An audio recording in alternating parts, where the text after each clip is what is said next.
అయితే మందిరం చుట్టూ ఎప్పుడు వివాదాలు తిరుగుతూనే ఉన్నాయి.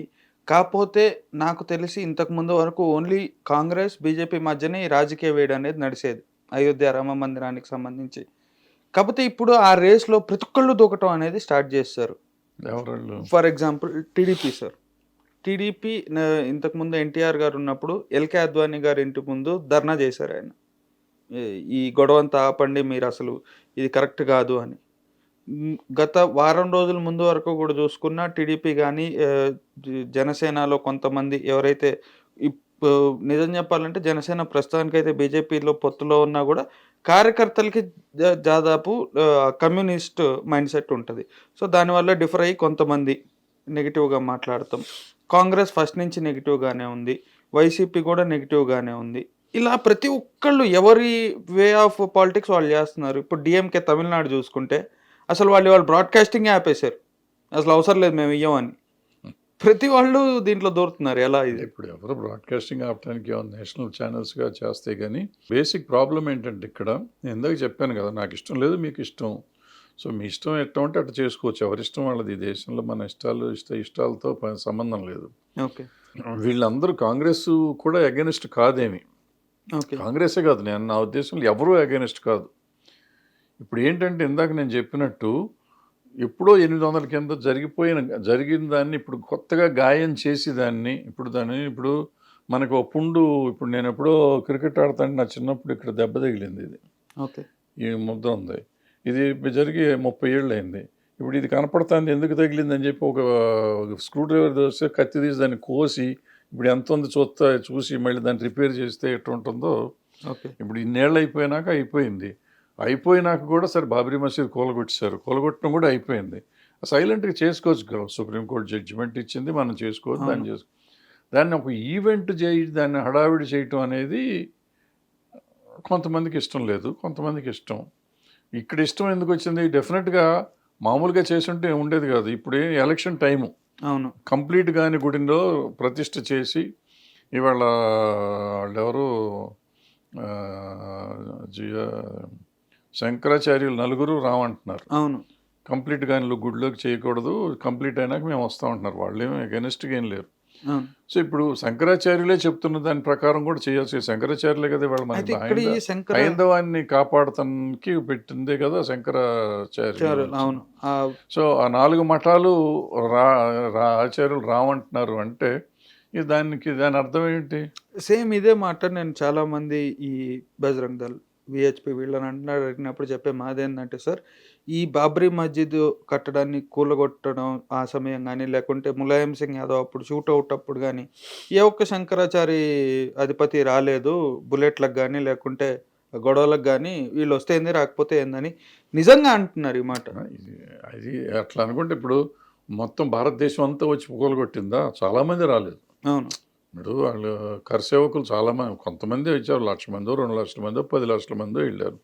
ఇప్పుడు 100 కోట్లు ఉన్న అప్పటికే జనాభా 10 లక్షల మందే చేశారు. 10 లక్షల మంది కాబట్టి మెజారిటీలు కాదని చెప్తాం మనం. ఓకే. సో రాముడు అంటే చాలామందికి భక్తి ఉంది. ఇప్పుడు మెజారిటీకి భారతదేశంలో రాముడన్నా, కృష్ణుడన్నా, విష్ణుమూర్తి అన్నా, ఏ దేవుడు అంటే ఒక భక్తి ఉన్నవాళ్ళు ఉన్నారు మెజారిటీ. సో వాళ్ళందరికీ ఇష్టం లేదా? 10 లక్షల మంది ఎందుకు వెళ్ళారు బాబ్రీ మసీద్ కూలగొడటానికి, మిగిలిన వాళ్ళు ఎందుకు వెళ్ళలేదు అని మనమేం అడగట్లేదు కదా. అట్లాగే ఆచార్యులు కూడా వాళ్ళు వచ్చి ఉండకపోవచ్చు, దానికి వాళ్ళు రాలేదు కాబట్టి వాళ్ళు దుర్మార్గులు అంటే మరి ఎందుకు వెళ్తున్నారు? నిజంగా వాళ్ళు ఆ రోజు రాలేదు, రామాలయానికి కూలగొడటానికి రాలేదు, నువ్వు చెప్పింది కరెక్ట్. మరి రామాలయానికి పోనీ ఎవరో అన్నవాళ్ళు, మరి వాళ్ళ నలుగురిని బ్యాన్ చేద్దామా? ఆ 4 పీఠాలకి మనం వెళ్లకుండా ఉందామా? ఓకే. ఇప్పుడు వాళ్ళు హైందవత్వాన్ని కాపాడటానికి బాబ్రీ మసీద్ కూడగొడటానికి రాలా అని చెప్తున్నారు వీళ్ళు. రాని వాళ్ళని మళ్ళీ మనం ఎందుకు వాళ్ళ ఆచార్యులుగా ఉంచుకోవాలి? మనం నలుగురు శంకరాచార్యులు మనం త్యజిద్దాం, అది కూడా పాయింట్. మరి త్యజించట్లేదు కదా. సో వాళ్ళు ఈ హైందవాన్ని కాపాడటానికి ఉన్న పీఠాలు 4 పీఠాలని పీఠాధిపతుల్ని మనం గౌరవిస్తున్నాం కాబట్టి ఆ గౌరవం ఎప్పుడూ ఉండాలి. వాళ్ళు హైందవానికి ఒక ప్రతీకలని మనం నమ్ముతున్నాం కాబట్టి వాళ్ళు చెప్పేదాన్ని కూడా నమ్మాలి మనం. సరే నమ్మకుండా మనం చేస్తామంటే మన కాదనేది ఏం లేదు. ఇవాళ రూలింగ్ పార్టీ ఇది, వాళ్ళ ఇష్టం, వాళ్ళు ఏం చెప్పినా నడుస్తుంది. అవును. వాళ్ళకి రాజకీయం కావాలి, ఎలక్షన్ ఉంది, ఎలక్షన్ కోసం చేస్తారు. ఇవాళ మొత్తం అంతా జై శ్రీరామ్ అనకపోతే దేశద్రోహి కింద ఉన్నాడు, జై శ్రీరామ్ అనాలి. ఆ ఫీవర్ వచ్చేసింది, తెచ్చారు. They are very successful now. ఆ సక్సెస్ని మనం ఎంజాయ్ చేద్దాం, మనకెందుకు? అయితే మీరు మనం అన్నమాట హిందువులమే కదా, వందకు మనం వంద హిందూ మతంలో వచ్చిందని ఎంజాయ్ చేద్దాం, మీరు మనకెందుకు అన్నమాట బాధ? 100% వాస్తవం సార్. కొంతమంది ఒక సెట్ ఆఫ్ పీపుల్ నేను ఇట్లాంటి వాద సంవాదాలు జరిగినప్పుడు నాకు అర్థం కాని విషయం ఏంటి అని అంటే, మీరన్న పాయింట్లు అంటే దాదాపు ఇవి కాకపోయినా ఇంచుమించు అలాంటివి నేను అడుగుతూ ఉంటాను. రివర్స్ క్వశ్చనింగ్ చేస్తూ ఉంటాను. వాళ్ళు ప్రతి ఒక్కళ్ళు చెప్పేది ఏంటనంటే, అరే మాకు ఫస్ట్ బీజేపీ వాళ్ళు 2 ఎంపీలు ఉన్న దగ్గర నుంచి కూడా ఇదే మాట మీద కొట్లాడినాం. ఆర్టికల్ 370 గురించి కొట్లాడినాం. రామ మందిరం కోసం కొట్లాడినాం. ఇప్పుడు 300+ 2 సార్లు వచ్చినా కూడా అది చేసి చూపించినాం. మేము అన్నమాట మేము చూసి చెప్పిన దానికి మేము బట్టలు చింపుకుంటున్నాం కానీ మేమేం పక్కోడి దానికి బట్టలు చింపుకోవట్లేదు కదా అని వాళ్ళు అనే మాట.